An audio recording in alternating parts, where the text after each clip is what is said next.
Ini dengan Profesor Dr. Suhandi Cahaya, SHMH MBA. Betul yang mulia. Betul ya.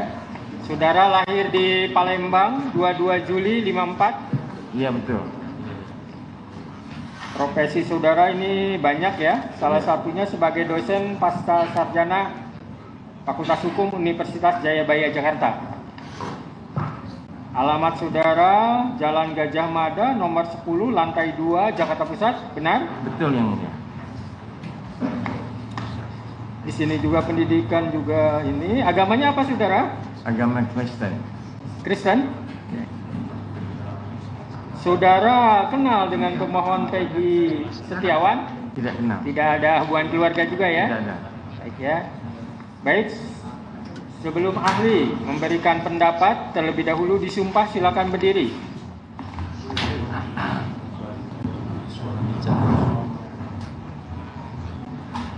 Oh iya Pak.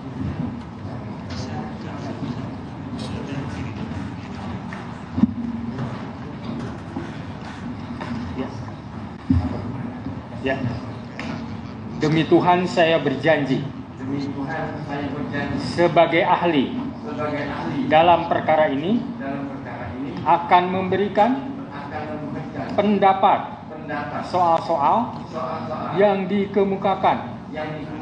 Menurut ilmu pengetahuan saya. Dengan sebaik-baiknya. Dan sebenar-benarnya. Silakan duduk kembali ahli.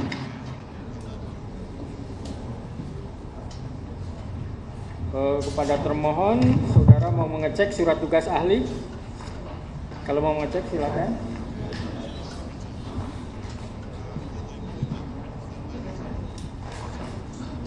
Ya silakan, ini surat tugas.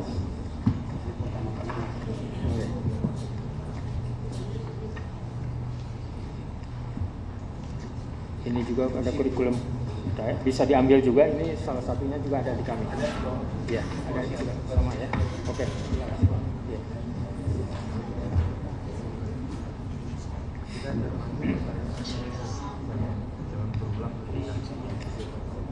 Terkait dengan ahli yang dihadirkan oleh pemohon, dari termohon ada tanggapan? Tidak ada ya, berarti kita lanjut untuk pemeriksaan ahli. Ahli ya, di sini saudara dihadirkan sebagai ahli apa? Ahli hukum pidana dan acara pidana. Hukum pidana dan acara pidana ya. Baik ya. Saya yang pertama pertanyaan yang simpel dan sederhana biar masyarakat tahu karena ini diliput banyak ya. Sampai ke pelosok-pelosok. Apa sih pra-peradilan itu? Nah, itu pertanyaan biasanya dari pra-peradilan itu ada di dalam pasal 77 KUHP. Jadi seseorang yang merasa dilanggar haknya, terutama hak asasi manusia yang dilakukan oleh penyidik, maka dia berhak untuk menuntut pra-peradilan. Ya. Siapa saja yang boleh mengajukan pra-peradilan, Pak? Yang boleh mengajukan pra-peradilan adalah si calon tersangka atau tersangka ataupun kuasa hukumnya ataupun ahli warisnya. Ruang lingkup pra-peradilan itu terkait apa aja Pak dari pasal tersebut? Jadi ruang lingkup pra-peradilan itu sebagaimana pasal 77 karena salah penangkapan, salah penahanan ataupun salah penyitaan dan ada perkembangan yang namanya the living law, maka ada penetapan salah menetapkan sebagai tersangka. Itu yang terakhir. Ada perluasan tidak sekarang objek pra-peradilan itu? Iya, ada perluasan, termasuk rehabilitasi juga di sana. Dari putusan MK itu? Dari putusan MK nomor 21.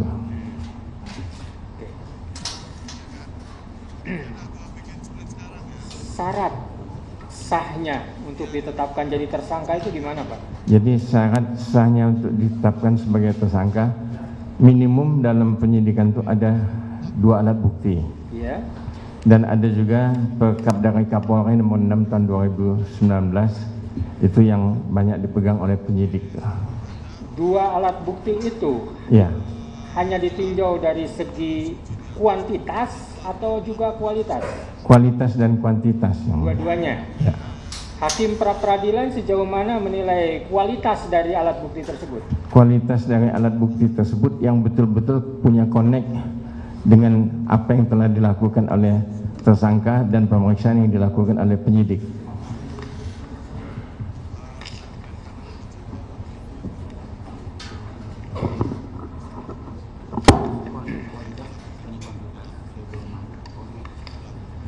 sebelum seseorang ditetapkan jadi tersangka, apa yang sebaiknya dilakukan oleh penyidik sesuai dengan prosedural KUHP? Ya, sebagaimana pasal 1 ayat 10, semestinya penyidik itu memeriksa dengan selengkap-lengkapnya dan secermat-cermatnya. Dan setelah ada pemeriksaan menurut Perkap nomor 6 tahun 2019, maka sebelum ditetapkan jadi tersangka mesti ada gelar, internal gelar, atau kalau misalnya ada pengacara dari tersangka, biasanya pengacara tersangka diikutkan untuk gelar. Itu lebih fairness. Kapan penyidik itu harus mengumpulkan alat bukti? Sebelum tersangka ditetapkan atau sesudah tersangka ditetapkan? Sebelum ditetapkan jadi tersangka mesti ada alat bukti. Apakah seseorang ditetapkan jadi tersangka wajib diperiksa terlebih dahulu atau bisa juga belakangan? Jadi seseorang ditetapkan sebagai tersangka, apakah yang pertama mungkin dia tertangkap tangan? Kalau dia tidak tertangkap tangan, mungkin ada laporan dari seseorang atau dari pengaduan yang mana si pelapor itu telah memberikan alat bukti yang lengkap kepada penyidik. Jadi kesimpulan saudara, apa harus diperiksa terlebih dahulu atau tidak si calon tersangka itu? Ya, semestinya biasanya di dalam hukum acara pidana itu ada saksi pelapor, dia datang ke Polda, Polres, Polsek ataupun ke kantor polisi, bikinlah dia laporan sebagaimana pasal 108 KUHP. Nah, setelah diperiksa oleh penyidik yang piket pada waktu itu, misalnya ada bagian konsultasi kriminal umum ataupun kriminal khusus, dan setelah itu diperiksa kriminal umum, ditandatangani oleh yang jaga pada waktu itu, dan dapatlah namanya surat laporan kepada si pelapor. Nah, hasil daripada itu diperiksa oleh unit-unit masing-masing. Jadi dari tempat pelaporan 108 tadi dibuang ke belakang atau dipindahkan ke belakang dan jatuhlah pada unit harda atau jatuhan keras atau apa. Nah, di situ mulai seminggu sampai 2 minggu kemudian dipanggillah si pelapor tadi. Setelah pelapor dipanggil saksi-saksinya yang lebih lengkap. Nah, kalau misal polisi tidak yakin, maka dipanggillah ahli ikut. Nah, setelah itu sudah banyak yang diperiksa sebagai saksi ataupun sudah ada ahli, maka sebelum ditetapkan jadi tersangka, maka penyidik mesti mengadakan gelar sebagaimana Perkap nomor 16 tahun 2019, pasal 25 kalau. Apa syarat-syarat seseorang dikatakan DPO, masuk dalam kategori DPO? Seseorang kalau dikatakan sebagai DPO, dia dipanggil tidak pernah datang kepada penyidik, dan penyidik sudah capek mencarinya, tidak ketemu-ketemu, maka diterbitkanlah DPO yang mulia. Apakah pemanggilan itu bersifat imperatif? Ya, pemanggilan imperatif. Berapa kali?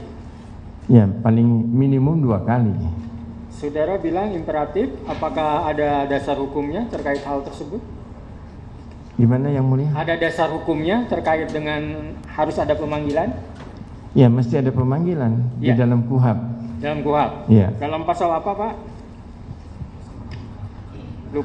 Lupa saya. Lupa ya, mengenai pasalnya. Yang jelas menurut saudara harus ada ada pemanggilan. Iya. 2 kali minimal. Iya. 2 kali minimal. Setelah itu?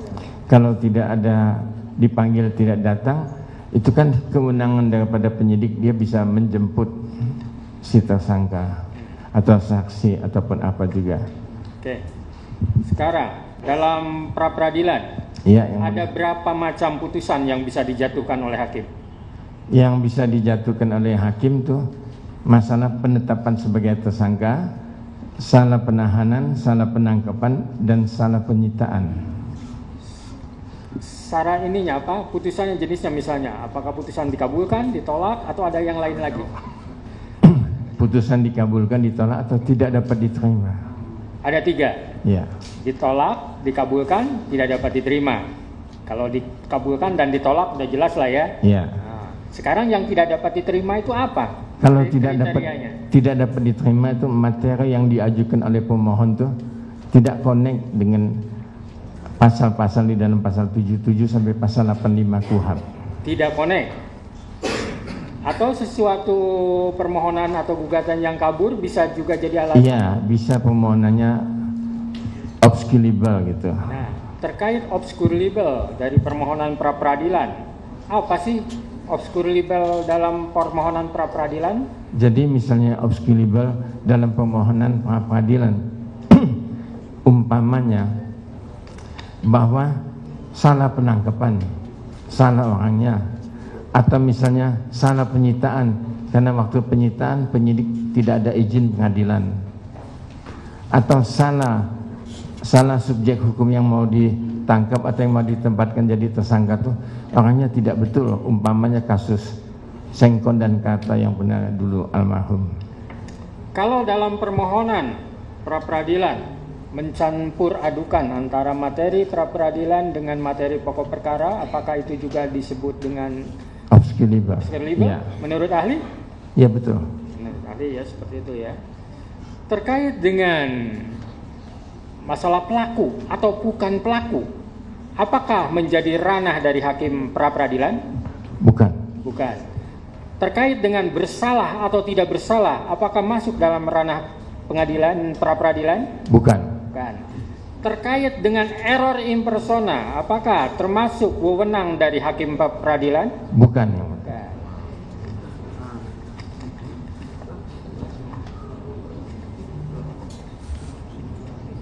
Jadi yang harus diolah oleh hakim pra peradilan apa sebenarnya dalam putusan? Yang mana gimana pertanyaannya? Yang akan dituangkan atau diolah dalam putusan yang akan dijatuhkan, apakah hanya bersifat formalistik aja atau bersinggungan dengan materi? Bersinggungan mesti. Kenapa itu misalnya tidak dapat diterima, kenapa itu ditolak, dan kenapa itu dikabulkan. Bersinggungan? Ya. Di mana titik singgungnya? Jadi kalau misalnya seperti yang Mulia katakan tadi, apakah ini ranahnya pra peradilan, hakim pra peradilan, atau ranahnya hakim pidana? Kalau itu dimasukkan dalam satu permohonan, maka itu menjadi obscurable. Oke, tadi saudara ahli mengatakan yang seperti error in persona tidak boleh dimasukkan dalam permohonan pra peradilan, konsekuensinya bisa obscurable. Kalau gitu, error in persona itu bisa diajukan di mana? Itu diajukan ketika kasusnya dilimpahkan dan disidangkan kasus pidananya. Dalam pokok perkara kan ada eksepsi, ada pledoi, di mana diletakkannya? Di eksepsi. Di eksepsi. Berarti bukan di pra peradilan ya? Bukan. Oke.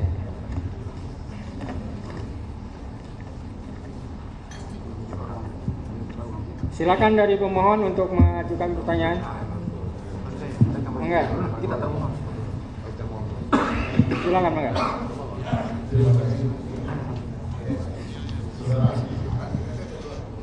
Saudara mengatakan bahwa salah orang begitu menjadi domain pra-peradilan. Yang saya ingin menanyakan, kalau seumpamanya ada orang yang kemudian diduga bahwa dia pelakunya, tapi bahwasanya dia bukan pelaku, apa dia bisa dimasukkan dalam pra-peradilan? Salah tangkapnya itu. Iya. Bisa kalau dia salah tangkap, salah tahan. Salah tahan, salah sita, salah menetapkan sebagai tersangka. Bisa. Sebentar. Kita biar lurus dulu biar jelas ya. Tadi salah tangkap.